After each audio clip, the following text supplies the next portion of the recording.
दोस्तों नमस्कार, मैं हूं विवेका। आप देख रहे हैं खबर बिहार 24। आज 15 जनवरी है। 15 जनवरी की छोटी बड़ी खबरों से मैं आपको अवगत करा दूं। बिहार सरकार ने अब लक्ष्य रखा है कि अप्रैल तक में गांव की गलियों में सोलर लाइटें लगाई जाएगी। गांव के चौराहे और गलियों में और साथ ही साथ रास्ते पे लगे पोल में सोलर लाइट लगाए जाएंगे। और साथ ही साथ यह भी कहा गया है कि जिस इलाके में वह लगाई जाएगी वहां के पड़ोस के लोग जो होंगे उनकी जिम्मेदारी होगी कि सोलर लाइट की देखभाल की जाए। यह चुनाव के वक्त में ही नीतीश कुमार ने घोषणा किया था कि गांव के हर गलियों में और सड़कों के किनारे और चौराहे पर सोलर लाइट लगाई जाएगी। इस कार्य का सर्वे प्रारंभ है और इस कार्य को करने के लिए सारे प्रकार के कार्य शुरू कर दिए गए हैं। अब बहुत ही जल्द गांव की सड़कों पर सोलर लाइट जलेगी और लोगों को इसका लाभ होगा। उधर कटिहार के बड़ारी प्रखंड अंतर्गत कुड़ेला टोली में बदमाशों ने गुरुवार की शाम 30 वर्षीय मोतीलाल को गोली मारकर हत्या कर दी। बताया जाता है कि वो अपने घर पर थे। कुछ लोगों से विवाद हुआ और विवाद के बाद हाथापाई और मारपीट होने लगी। इसी बीच बदमाशों ने गोली चला दी। गोली लगने से सीने में गोली लगी और वो घायल हो गए। प्राथमिक उपचार के लिए स्वास्थ्य केंद्र में भर्ती किया गया, फिर पूर्णिया ले जाया गया, लेकिन मोतीलाल की मृत्यु हो गई। उधर कटिहार के सब इंस्पेक्टर समेत 3 पुलिस वाले को बर्खास्त कर दिया गया है। कहा जाता है कि शराब और अन्य मामले में दोषी पाए जाने वाले एसपी की अनुशंसा पर पूर्णिया परिक्षेत्र के आईजी सुरेश कुमार चौधरी ने सब इंस्पेक्टर समेत 3 पुलिसकर्मी को सेवा से बर्खास्त कर दिया है।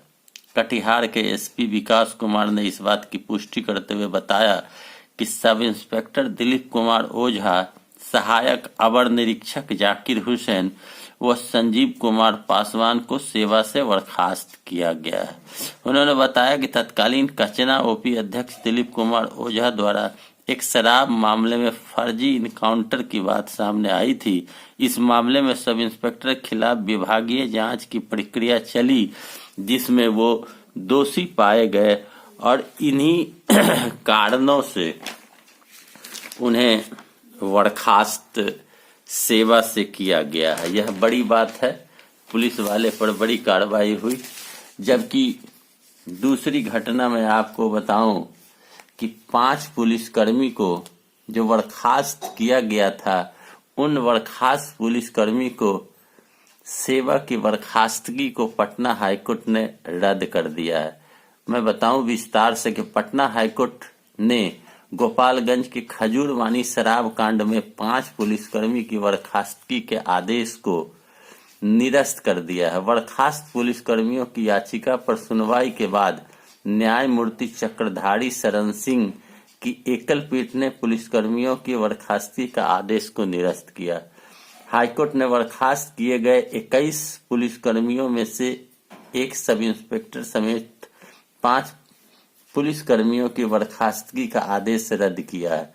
साथ ही यह भी कहा है इससे संबंधित सभी आदेश को निरस्त किया जाता है। बर्खास्तगी के आदेश को रद्द करते हुए सारे आदेश को रद्द कर दिया गया। साथ ही यह भी कहा गया कि इससे संबंधित सारे आदेश को रद्द किया जाता है।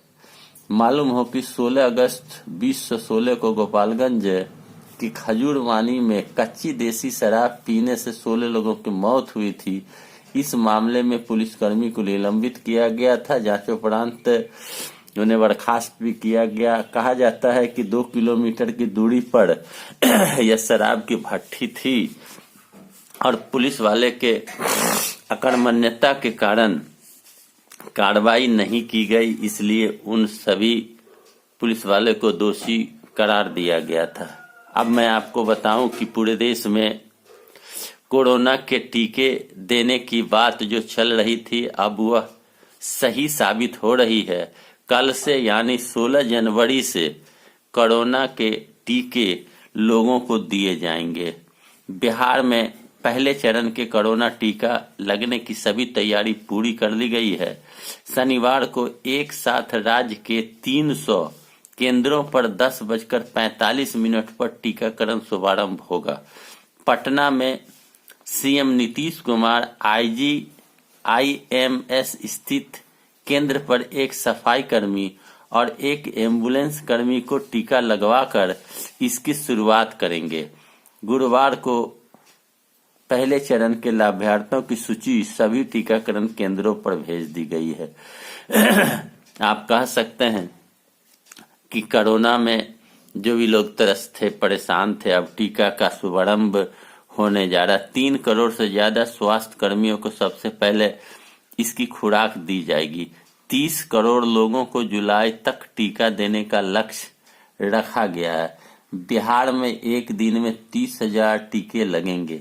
बिहार में टीकाकरण के पहले चरण में 4,61,000 स्वास्थ्यकर्मी को टीका लगाया जाएगा। इसमें निजी व सरकारी अस्पतालों के डॉक्टर, नर्स, कंपाउंडर, एम्बुलेंस चालक सहित अन्य स्वास्थ्यकर्मी शामिल हैं। एक दिन में 30,000 टीका लगाए जाएंगे। प्रत्येक केंद्र पर 100 स्वास्थ्यकर्मी को टीका लगाया जाएगा। सारी तैयारी कर ली गई है। टीकाकरण का शुभारंभ कल यानी 16 जनवरी से प्रारंभ किया जाएगा। उधर कोरोना काल में जो बस सेवा बंद हो गई थी, जैसे पटना से काठमांडू और जनकपुर जाने वाली जो बस चला करती थी, वो बस सेवा अब फिर से प्रारंभ होगी और पटना से काठमांडू के लिए बस सेवा का लाभ लोग उठा पाएंगे। मोतिहारी से बंगाल तक जाने की बात भी कही जा रही है कि वह भी बस की सेवा अब प्रारंभ होगी। कोरोना काल में जो भी परेशानियों का सामना करना पड़ा, जहां भी बाधाएं उत्पन्न हुई, सारे बाधाओं को खत्म करके अब उसे चालू करने की बात कही जाती है। मुफस्सिल कटिहार के मुफस्सिल थाना क्षेत्र के ताजगंज फसिया में अतिक्रमणकारी को हटाने के दौरान घायल हुए सिपाही मनोज कुमार की गुरुवार को इलाज के क्रम में पटना में मौत हो गई। बताया जाता है कि सिपाही मनोज मोतिहारी जिले के रामगढ़वा का रहने वाला था। मनोज की मौत की खबर सुनते ही पुलिस मेंस एसोसिएशन में शोक की लहर दौड़ गई। यह वाकया कटिहार जिला अंतर्गत फसिया टोला का है, जहां पुलिस वाले अतिक्रमण हटाने गए थे। इसी बीच पुलिस वाले पर जबरदस्त पथराव लोगों ने कर दिया। अब पथराव से घायल हुए मनोज कुमार को इलाज के लिए पटना में भर्ती किया गया और उसकी मौत की खबर आई, जिससे पुलिस मेंस एसोसिएशन के पदाधिकारियों ने शोक जाहिर करते हुए कंपनसेशन का भी मांग कर दिया गया है कि सरकार परिवार को लाभ पहुंचाए।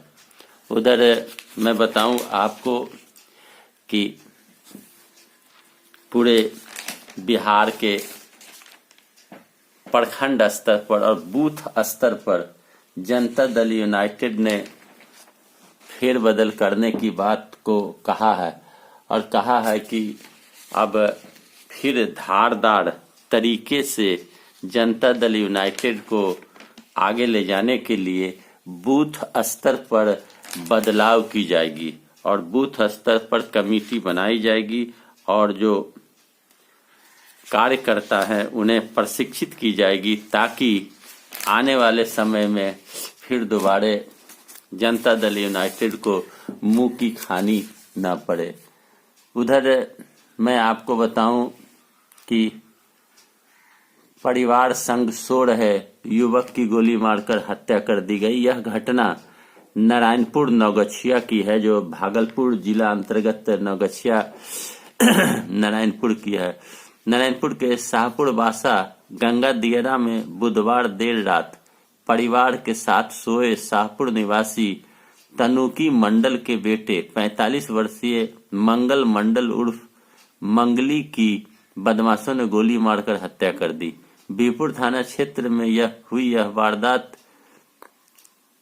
के वक्त युवक पत्नी फूलो देवी और बच्चे के साथ सोया हुआ था। बड़ा बेटा भीम और कौशल बथान पर सोए हुए थे। बेटी संगीता घर शाहपुर गांव की चौहद्दी में थी। घटना की सूचना भवानीपुर थाना अध्यक्ष नीरज कुमार ने लोगों से पूछताछ कर शव को पोस्टमार्टम के लिए भेज दिया। सोए हुए अवस्था में गोली मारकर हत्या कर दी गई। यह घटना नई नहीं है। बिहार के हर जिले में इस प्रकार की घटना घटित होती रहती है और आम लोग काफी सकते में हैं कि कब कहां किसे बदमाशों की गोली खानी पड़ सकती है। कानून व्यवस्था चरमरा गई है। बिहार में कानून व्यवस्था नाम की कोई चीज नहीं अब रही और पुलिस का डर बदमाशों का नहीं है। प्रत्येक दिन हत्याओं का दौर जारी है। लूट, हत्या, बलात्कार आम बात हो गई है।